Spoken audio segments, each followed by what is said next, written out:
तैयारी स्टार्ट।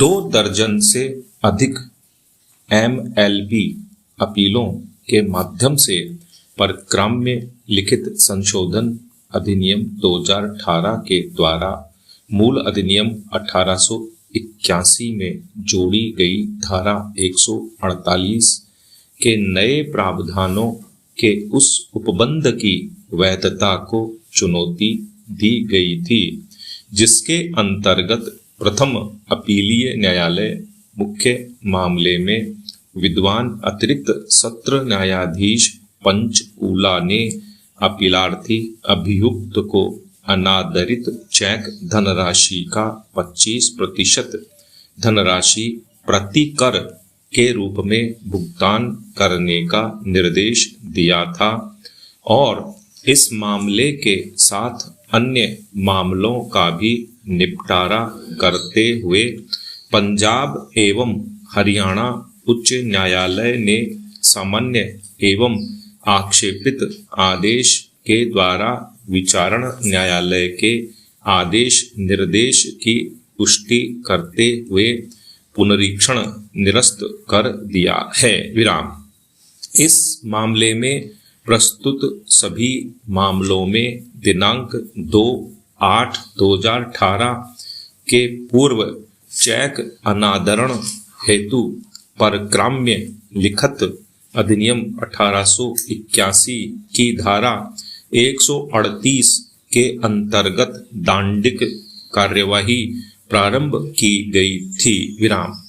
इस मामले में विचारण न्यायालय के निर्णय दिनांक 30/10/2018 के द्वारा अपीलार्थी को अधिनियम की धारा 138 के अंतर्गत अपराध के लिए दोष सिद्ध किया और चेक धनराशि के भुगतान 10% ब्याज और वाद व्यय को जुर्माने के रूप में करने के आदेश के साथ 2 वर्ष के कारावास के दंड से दंडित किया। विराम। इस आदेश के विरुद्ध अपीलार्थी ने अतिरिक्त सत्र न्यायाधीश पंचकूला के समक्ष अपील प्रस्तुत की। विराम।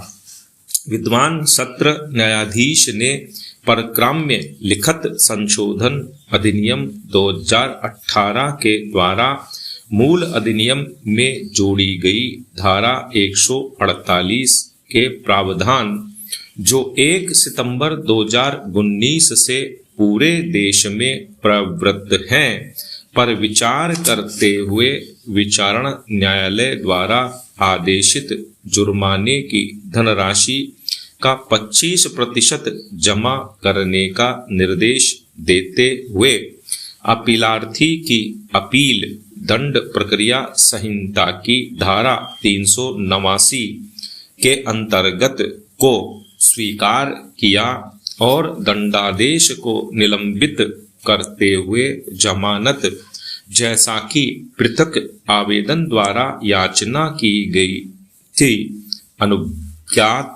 अनुज्ञान किया। विराम। 25% धनराशि जमा करने के इस आदेश को अपीलार्थी के द्वारा उच्च न्यायालय में इस आधार पर चुनौती दी गई कि 1 सितंबर 2019 से प्रवृत्त धारा 148 के प्रावधान को इसके पूर्व प्रारंभ दांडिक कार्यवाहियों पर लागू नहीं किया जा सकता है। विराम। इसलिए सत्र न्यायालय का आदेश अवैध है। विराम। उच्च न्यायालय ने आक्षेपित आदेश द्वारा पुनरीक्षण निरस्त कर दिया। विराम। अतः उसी आधार पर यह अपील SLP उच्चतम न्यायालय में प्रस्तुत की गई। विराम। उच्चतम न्यायालय के समक्ष मुख्य विचारणीय प्रश्न था कि क्या प्रथम अपीलीय न्यायालय का आदेश और उच्च न्यायालय के द्वारा उसका अनुमोदन विधि पूर्ण है, अर्थात क्या धारा 148 के प्रावधान को भूतलक्षी प्रभाव से लागू किया जा सकता है। विराम। पैरा। निर्णय 1। उत्पन्न प्रश्न का उत्तर देने से पूर्व परक्राम्य लिखित संशोधन विधेयक 2017, जिसे अधिनियम संख्या 20 वर्ष 2018 के रूप में अधिनियमित किया गया है, में अभी कथित इस संशोधन के उद्देश्यों एवं कारणों पर विचार किया जाना आवश्यक है, जो इस प्रकार है। पैरा। परक्राम्य लिखित अधिनियम 1881 अधिनियम को वचन पत्रों, विनिमय पत्रों और चेकों से संबंधित विधि को परिभाषित और संशोधित करने के लिए अधिनियमित किया गया था। विराम। उक्त अधिनियम को समय समय पर संशोधित किया जाता रहा है, जिससे अन्य बातों के साथ साथ चेकों के अनादर के अपराध से संबंधित मामलों के शीघ्र निपटान का उपबंध किया जा सके। विराम। तथापि केंद्रीय सरकार को जनता से, जिसके अंतर्गत व्यापारिक समुदाय भी है, चेक अनादरण मामलों के लंबित रहने के संबंध में विभिन्न अभ्यावेदन प्राप्त होते रहे हैं। विराम।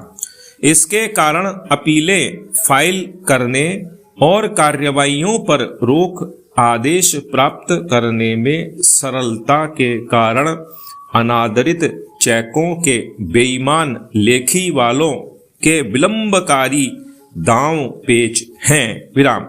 इसके परिणाम स्वरूप किसी अनादरित चेक के ऐसे पाने वाले के साथ अन्याय होता है, जिसे चेक के मूल्य को वसूल करने के लिए न्यायालय की कार्यवाहियों में अत्यधिक समय और साधन गंवाने होते हैं। विराम। ऐसे विलंबों से चेक संव्यवहारों की आदरणीयता पर जोखिम होता है। विराम।